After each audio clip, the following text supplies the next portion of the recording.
से आज भी अतीत के सिक्के, मंदिर के अवशेष, तोरण द्वार, स्तंभ और उत्कृष्ट मूर्तियां प्राप्त होती रहती हैं।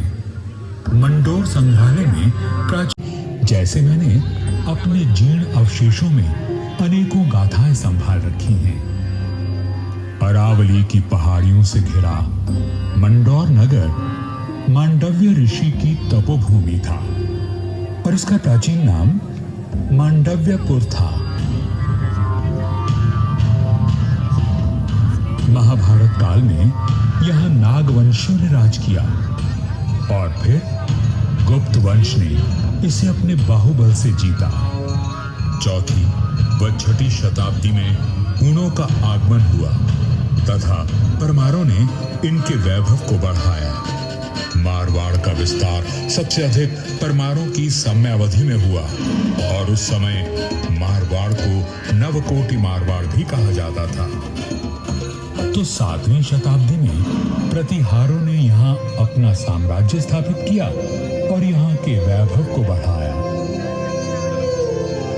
मेरे साथ चलिए उस बीते हुए काल में जब यहाँ तलवारें खड़कती थी, रणभेरी और नगाड़े कंपायमान होते थे, वीर हुंकार भरते थे और रणबांकुरों के जय घोष से आकाश गूंज उठता था।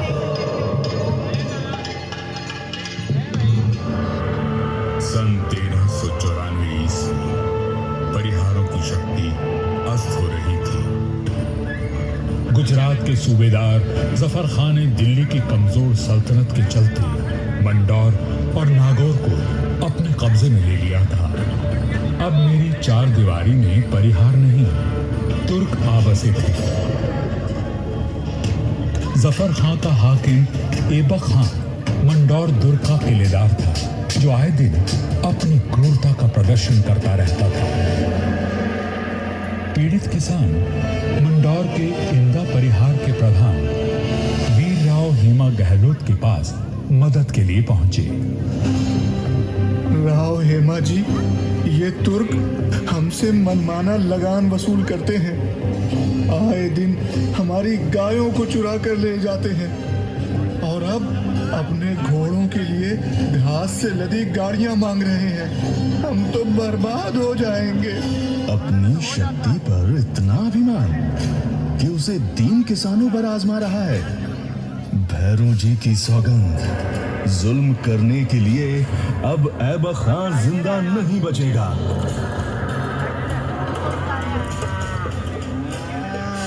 शक्तिशाली शत्रु से लड़ने के लिए बल और बुद्धि से वार करने की योजना बनाई गई। घास की कई 100 गाड़ियां तैयार की गईं और हर गाड़ी में हथियार लिए योद्धा छुप कर बैठ गए। गाड़ियां जैसे ही किले के भीतर पहुंची, क्षत्रियों ने नारा लगाया, आयो लड़ो फतेह कर दो, आयो लड़ो फतेह कर दो।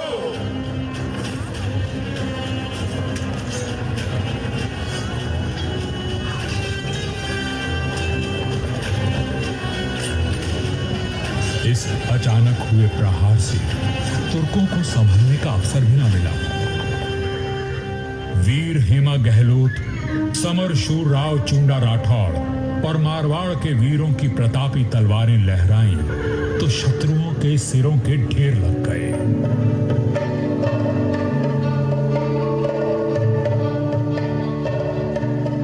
इसी जीत की याद में आज भी मंडौर में राव महोत्सव मनाया जाता है।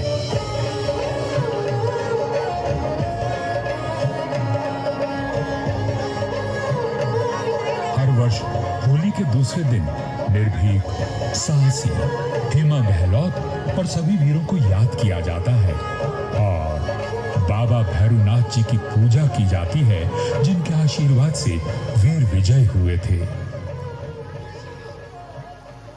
मंडौर विजय के बाद भी इंदा परिहार का मन अशांत था, क्योंकि ये नगर शत्रुओं से घिरा हुआ था। तब उन्होंने शक्तिशाली राठौड़ वंश को राज सौंपने का निश्चय किया। इंदा के मुखिया राय धवल ने अपनी पुत्री का विवाह राव चुंडा से करवाया और दहेज में मंडौर का दुर्ग दे दिया गया। राव हेमा गहलोत ने राव चूंडा का राज तिलक किया और भाटों ने मंगल पान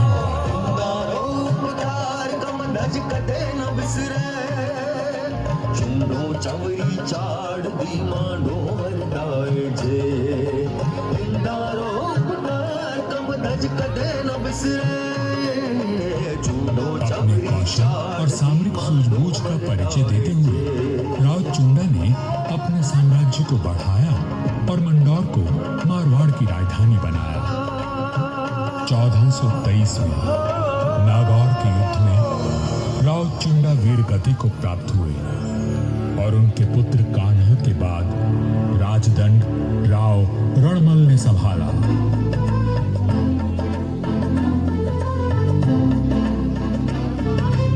मारवाड़ और मेवाड़ में घनिष्ठ संबंध थे, परंतु मेवाड़ नरेश राणा कुंभा के कान भरने लगे।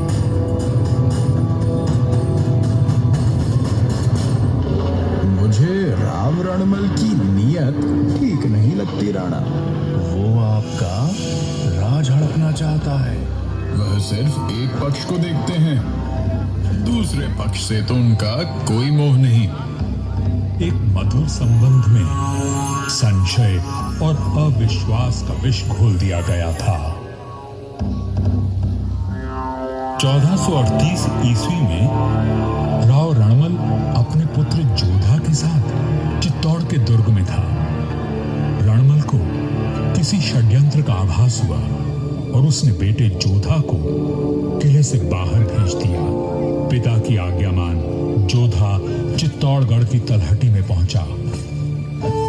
तभी एक डोम ने जोधा का ध्यान खींचा, जो एक दोहा गा रहा था। चूंडा अजमल आविया मानो दग आग जोधा रणमल मारिया भाग सके तो भाग जोधा रणमल मारिया भाग सके तो भाग। राणा कुंभा के निर्देश पर चूंडा ने राव रणमल की हत्या कर दी थी। पिता की हत्या का प्रतिशोध लेने की प्रतिज्ञा लेकर युवा जोधा मारवाड़ की ओर बढ़ चला, परंतु चूंडा उसका पीछा करता रहा। वह राणा कुंभा का ताऊ था और मारवाड़ का पुराना बैरी। काल बनकर मेवाड़ की विशाल सेना जोधा के पीछे पड़ी थी और वीरों का वंशज अपने 700 स्वामी भक्त लड़ाकों के साथ उनसे जूझ रहा था। विपत्ति के हर बवंडर को साथ कर जब जोधा मंडोर पहुंचा तो उसके पास केवल 7 सैनिक बचे थे, पर चूंडा यहां भी आ पहुंचा।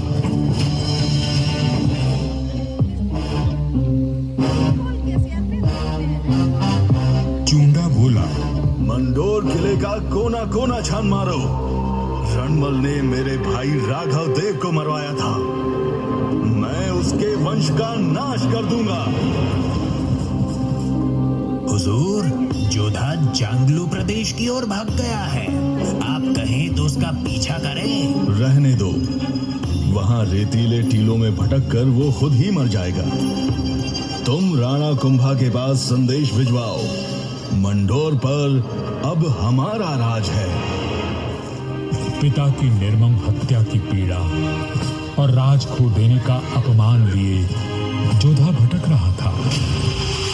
हर ओर शत्रु घात लगाए बैठे थे, पर जुझारू जोधा ने आस और विश्वास नहीं खोया। 15 वर्षों तक संघर्ष और अथक प्रयास करने के बाद जोधा ने दुर्भाग्य को जीत लिया। चूंडा की मृत्यु हो चुकी थी और मंडोर को राव जोधा ने फिर से जीत लिया था। समय बदल रहा था और देश पर विदेशी आक्रमणकारियों का संकट घेर आया था। ऐसे में एक दूसरे से लड़ने के बजाय मारवाड़ और मेवाड़ ने संधि कर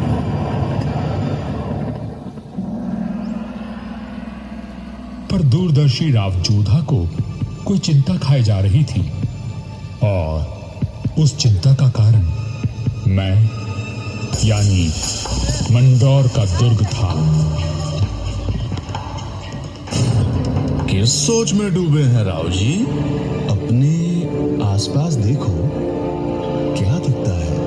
आकाश, जंगल, पहाड़ियां।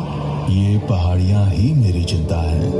कई सौ साल पहले ये काफी ऊंची थी और किले तक पहुंचना कठिन था, पर भारी वर्षा और धूल भरी आंधियों ने इनका कद घटा दिया है। राव जोधा की बात पीड़ादायक परंतु सत्य थी। मैं भी अब बूढ़ा और कमजोर हो चला था, सो मेरा त्याग करके मेहरानगढ़ का निर्माण किया गया और ये सही फैसला था। भारत में जब मुगलों का आगमन हुआ तो राठौड़ राजवंश ने उनसे सीधी टक्कर ली और हार माने बिना संघर्ष करते रहे। इस सब में मेहरानगढ़ ने प्रमुख भूमिका निभाई। जोधपुर का इतिहास प्रेरणादायक वीर गाथाओं से भरा हुआ है।